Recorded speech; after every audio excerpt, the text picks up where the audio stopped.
after I had been making beats for a while, but when I started taking it seriously and was trying to build a career out of it, where it just felt like nothing was moving. You know, like I felt great about the Jeezy thing. I'm about to be a millionaire. This is gonna be great. Like I was hearing people in my city, you know, saying he didn't make that beat. Just all these weird rumors, and that kind of felt discouraging. You know, I'd be in a relationship, and it's like, why don't you have your own place? I'm like, because I'm really focused on this thing. It's just not paying me the way I want it to yet, and I just sacrificed a lot. I noticed that you have interracial parents. Midwest Vintage and Heavy 7 Hearts. I'm here with DJ Payne 1. As you guys know, the biggest artist, biggest producer in Madison. So we definitely had to get him on here. I didn't say that. Hey, I feel that way. I know that. That's facts. It's proven. So how did you get your name, man? You just coming right out the gate. Yes. I was a teenager. I started making beats when I was 14. Okay. So I came up with the name Pain of Thought when I was like 15. Yep. Terrible name. And it kind of stuck with me until maybe age 19 or 20. Okay. I was like, this is a terrible name. But I had already kind of established it at that point. So I shortened it to something that I thought sounded better. So now I can't avoid it. But still a pretty bad name. I'm not gonna lie, but it's there. So at this point, it would be stupid of me to even change pivot from that. Yep. Yeah. And I actually seen, to kind of pick up your chains, you've evolved. Like your first piece that I seen on Instagram was like a bigger It was piece. unreasonably large. Yes, and then it went to the Payne 1. So like, are you a big advocate for jewelry? Or is it I just aesthetic? like it. I Okay. mean, I'm not an advocate for people spending their money in foolish ways. Okay. If it's not a prudent decision. So, nah, but It's life. if you like it, go ahead. It's not really going to enhance your life. Is it necessary as an artist? Do you need it? No, I don't think so. Okay. What was your childhood like? Great. Yep. Did you grow up with both parents? Mhm. Yep. Yeah, I'm very privileged to have both of them in my life still. Yep. Just with your background, man, I noticed that you have interracial parents. Like, how was that growing up? You know the ironic part? I'm sorry. I got to address my mother. I'm sorry. When I was young and just, riding the bus or whatever, I was always getting told I was adopted because because the dynamic is it was the 80s, early 90s. So interracial relationships weren't, nowadays you look at commercials and there's mixed kids everywhere. Like, oh, it's normalized now. But then it wasn't, especially when your father was white and your mother was black. So for some reason that threw people off. And I remember the kids that convinced me I was mixed or adopted on the bus were actually mixed themselves. But in my 5-year-old mind, I'm like, my mom's been lying to me. I gotta be adopted because the kids on the bus told me that. So I put her through hell with that. And is it because I did do a little bit of research. You had longer hair. So like, as in like your hair texture, it may have not looked as... My hair texture has changed too. It's the weirdest thing. I had really thin hair and then it just became... That's why I started shaving it, because it was just hard to manage. So did you grow up playing sports? No, not at all. So what were your hobbies growing up?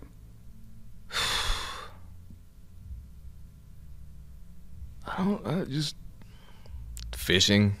Okay. I like that. What were you known for in high school?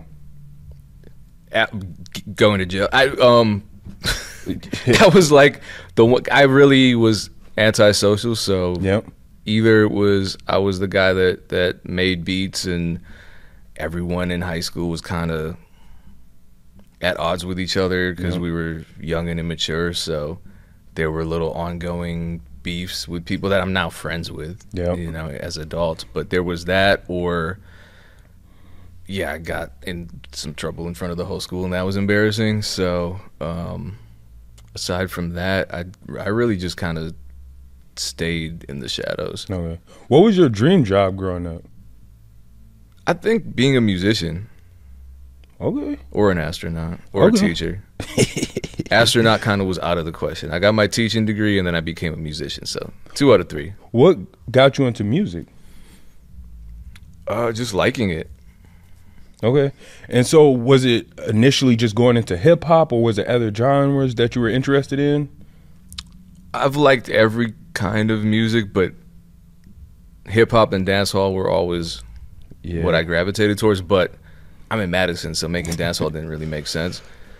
So yeah, when it was the summer after 8th grade, and I learned that I could make beats. My friend had a terrible keyboard, but we were in his apartment, and it wasn't a terrible keyboard, but it was for recitals and piano practice because we were piano lesson kids. Yep. And so I was like, let me see if I can. I tried to not remake, but I tried to make a beat like what I heard on I think a Cypress Hill tape. So DJ Muggs influence. Okay. And I used whatever sounds were on the keyboard. So just piano with, one finger and then the worst drums ever. But I was like, wow, you can actually do this. Just the fact that I could do that out of thin air was kind of amazing to me. So I was like, well, let me see what else I can do. So I just, when you're young, everything is new and you want to try everything. So I was just trying whatever I could that either I could afford or that was free. What made you start taking it serious? It was when I finished college, when I finished my bachelor's degree, because then it was a matter of me having to do adult stuff. The expectations were different at that point. Yep. So it was either become a teacher full time because that's what I went to school for. Yep. Or make music and kind of take that risk of not having stability. So I gave myself a year, and I don't know what would have happened if I had found no success in that first year, but luckily I didn't have to make that choice because I think month 6 or 7 I got the call from a manager that I met on MySpace that he had got me on the Jeezy album. So oh wow. And I was going to ask that is how you got your first placement? I think technically my first placement was a licensing deal with Sony. There was an artist in Madison, and I had produced and was a touring DJ for her and her group for a while. And so we got a track with Sony, and that was, I think, a few $1,000s, but we had to split it 3 ways. How would you describe your style, man? How would you describe it?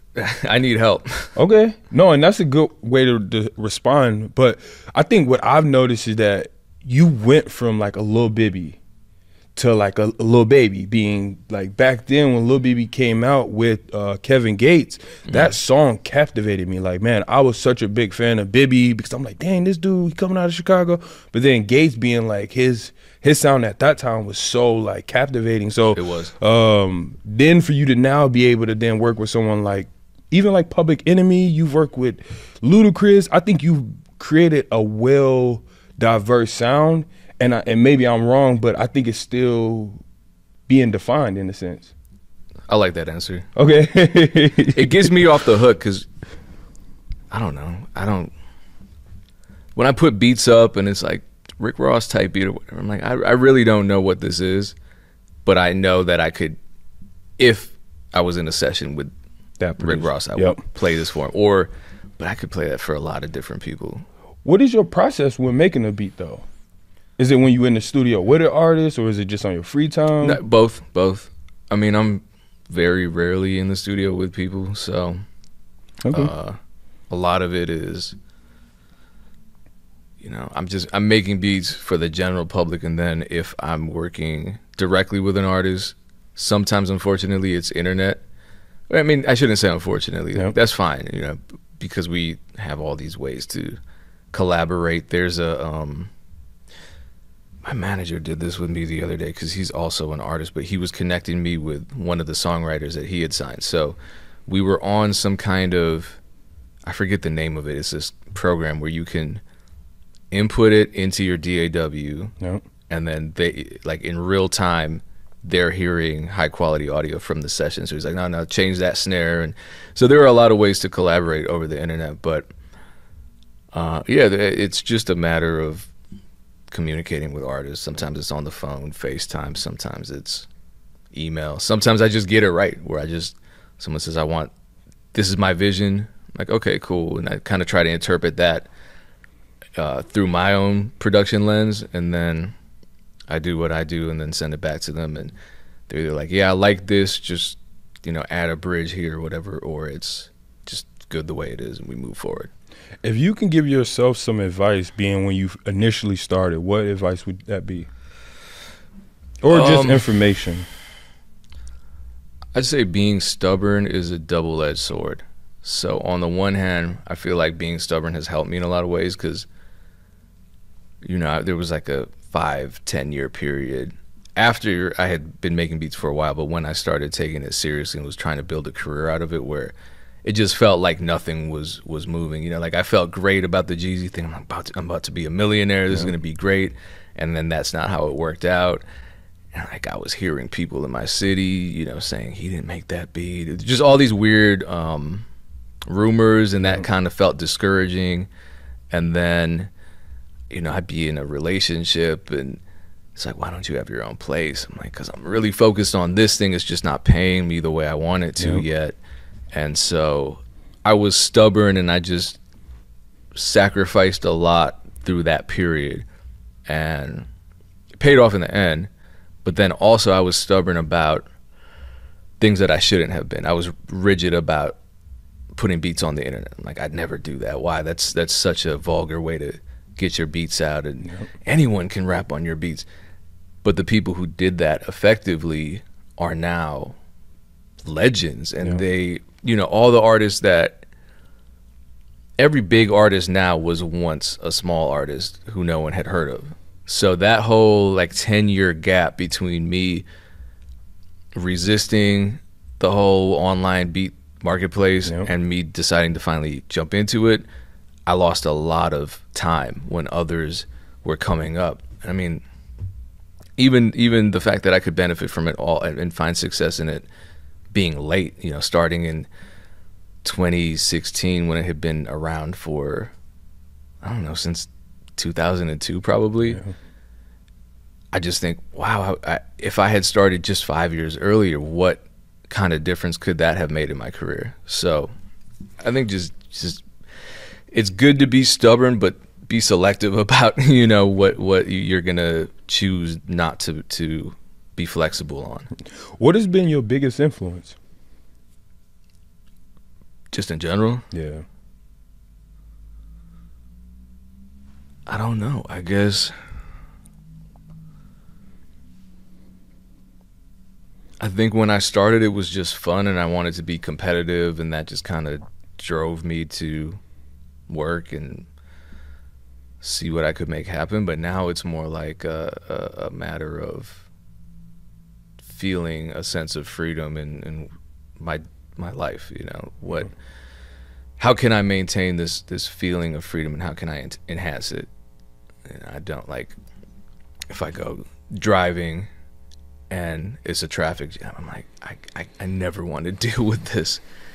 I just want to be in my house making music. So that it's a small bit of freedom, because there are people that drive to work every day and they're happy and they make more money than I do.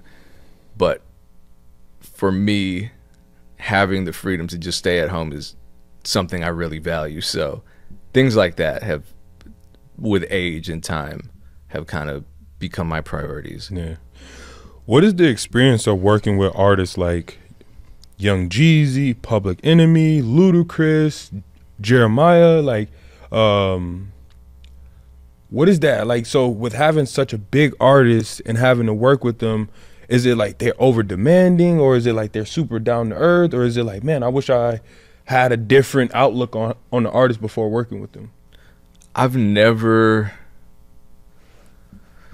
run into working, any of the artists that I've ever worked with have never been super demanding. There are artists that are incredibly picky to a fault, and as a result, you really won't see that music out. But the music that you see out, like Public Enemy, for example, it was literally, I think, Chuck D calling me and saying, all right, we're working on this new album. I already have the concepts ready. Let me send them to you. So he sent me an email with the concepts, and then all I had to do was produce around the concepts, which I thought was an incredible way to go about that process. but you know, it's Chuck D. It's not just anybody. So that worked out, and all I had to do was, you know, match the beats energy to the concept, and I think I had 2 or 3 records on that album just doing that. So I like that way of working. With Ludacris, it was through management. My friend I-20 did connect me with him, but that record with Rick Ross that we did was a 5-year endeavor. I thought it was never gonna come out. So how does that work? Like, working with an artist, y'all may be working for so long and it doesn't come out, or it comes out at a way later period? Fortunately for them, so my concern with that was, all right, I make this beat in 2010 or whenever it was. Yep. And 5 years later, they're contacting me. Def Jam contacts me. All right, we're ready to drop the song. I'm like, but the beat sounds 5 years old. And thankfully, they agreed. I didn't bring it up because I'm just like, okay, maybe it's, you know, maybe I'm just misjudging my own beats. Like, what do you think about updating it? We think it feels kind of old. So then I was nervous. So I'm like, pressure. Yeah, but I was also excited because they sent me the vocals. They're like, all right, produce around these vocals. So I heard the record before anyone else did, which usually doesn't happen. And I started producing around it. I called my friend Memory, and I was like, I need you over here because I recorded this bridge for the Rick Ross part, and I need guitar on it. So he came over. We actually made a YouTube video where I kind of showed what we did. Because I was excited. I'm like, wow, Def Jam is trusting me to produce, because they don't know me from a can of paint. Forget that I've worked with Jeezy. It's probably a whole different team of people around Ludacris. So the fact that they trusted me to do that, it was intimidating because I'm like, I can't mess this up, but it was exciting because finally I got a chance to really produce. It wasn't just they rap on the beat, call it a day. So I sent it back, and then I heard them say, yeah, we don't like the new version. So I was like, damn, all right. Wow. Okay, let me know then, you know, because I can change it. Don't hear back from them. If they send me the money, the song comes out, it's the new version. Wow. So I don't know what actually, because I like the way it turned out actually, but who knows? There are so many different people involved, and it's not like I was on the phone with Ludacris. I was talking to, I don't even remember what their role was at the label. So you have so many people involved in a project like that. And I was gonna ask, man, so what is it like dealing with these record companies, management, and all of these moving parts, and you just love the music, right? So like, there's the business side of everything. How do you deal with that when you maybe didn't get in it to maybe have to know how to communicate with different people, being able to keep your business all straight? I mean, it's like anything. Like if you work as a teacher, you go there because you want to teach kids, but you got to deal with admin. You got to deal with parent-teacher conferences. You have to deal with standards. You have to deal with, co-teachers, student teachers. If you're in that position, you have to deal with student events, student orgs. There's a lot that comes with it that you didn't anticipate. So I think every job has a lot of unanticipated challenges. So I just look at it as a challenge that there's a solution to. It's a job at the end of the day, and people kind of look at it as not a job until they're in it, and then they realize, wait a minute, I got to deal with logistics. Labels have HR departments. Yeah, it's the same thing as everything else. So sometimes people who work a traditional 9 to 5, they got to see HR because their paycheck is late or there's a discrepancy. Same with us. So what is the pros and cons of being a producer? I don't really see too many cons, but yeah, I mean, I think the pro is the freedom that comes with it, because it's a lot of fun. So it feels, you know, I just turned 40. I feel like I'm 17 half the time. Because I'm making music. And if you have a fun job and you work for yourself, and I think virtually all producers work for themselves, you take a lot of pride in your own ownership. I think all small business owners feel that way. because even if you fail, it's yours. When you work a traditional job, you know, you'll be working with a coworker or something like, man, they're messing my whole day up. Yep. I started working on something, they came and messed it up, or a supervisor came and messed it up. So it just feels like a loss of control over a situation. It's a lot of frustration associated with that, and I don't think I feel that way often, unless someone really messes the situation up, which, you know, it happens. Yep. But you can just say, you know what, I'm never working with that person again. You can't really do that at a more traditional job. Is there any pressure being a producer? Oh yeah, because the other thing, the flip side of that as a entrepreneur is if you don't make $1, no one's gonna pay you $1. So no one's contributing to your 401k, no one's contributing to your IRA, no one is putting you on salary. You have to find every cent that comes your way. And that's kind of I think that's what discourages a lot of people, because it doesn't feel stable. And, you know, the reality is no job is stable. If someone else is paying you for your job, they can always stop. Yep. If you're getting money on your own, well, that can dry up too. What are you adding to the Madison music scene? Or in the bigger sense, the music scene? I wish I had stats, because I'm proud of what we're doing at my nonprofit Urban Community Arts Network. So I wish I had, because I'm the treasurer, so I'm the one writing checks to the artists. Yep. So anytime we have an artist come into a classroom and work with kids, we write a check. If they perform at one of our events, and our events have gotten great, thanks to Rob Dees and Karen Reese for really and Tyler and Moises and everyone involved. Yep. in the nonprofit. Corey, the Madlit stage looks amazing, and we're on, like, I think year 2 of a really great operation. Before, we were just literally in the street. Now we're in the street, but we're on an elevated platform with amazing sound. Yep. So for me to be able to write a $200, $500, $1,000 check to an artist from Madison is amazing. Yep. And, you know, because no one was doing that for me when I was first starting. And so I feel like that, I'm not necessarily saying it's a contribution, because all we're doing is creating a platform. We want the artist to come. Yep. But it's me being one of the many moving pieces in the local music economy. As an artist, how do you make connections with other artists, or even a producer like yourself? I think it's just like anything else in life, you know. People get jobs because of who they know. And music's the same way. I think more so in music, your reputation is really important. Your brand's also important. You know, if you're available, accessible. Like, there are some musicians who are like, I don't even use social media. Like, okay, you're basically invisible to most people. Yeah. in 2024.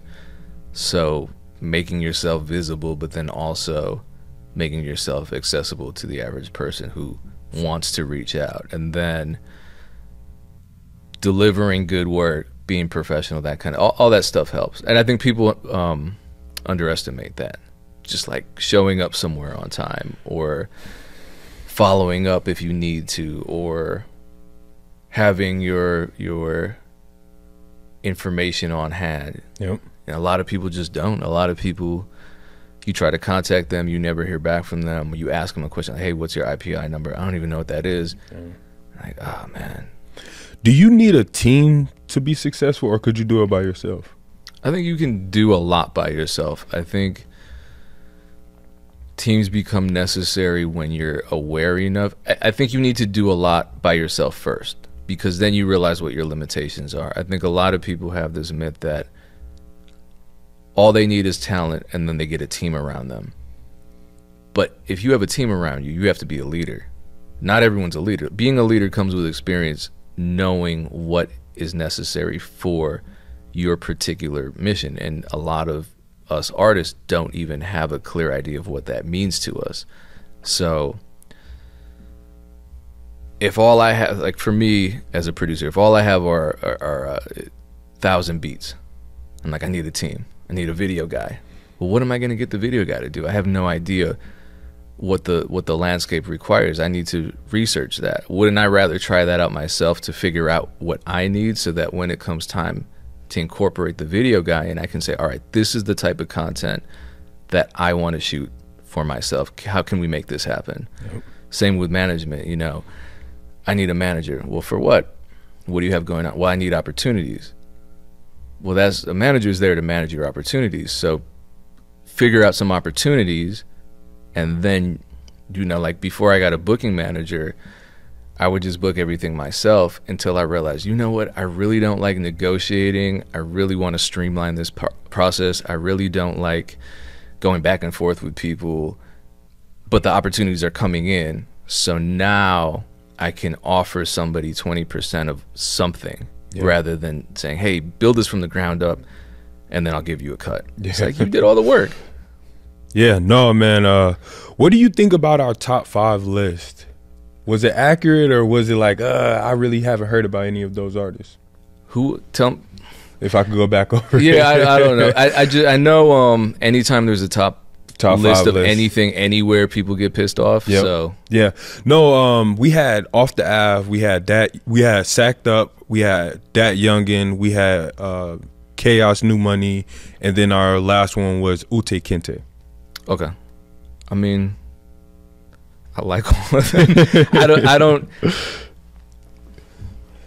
I don't think top 5 lists really make any. I don't think they should mean anything to anybody other than whoever made this list either likes me or hasn't heard of me yet. How much has the music scene changed since you got into it?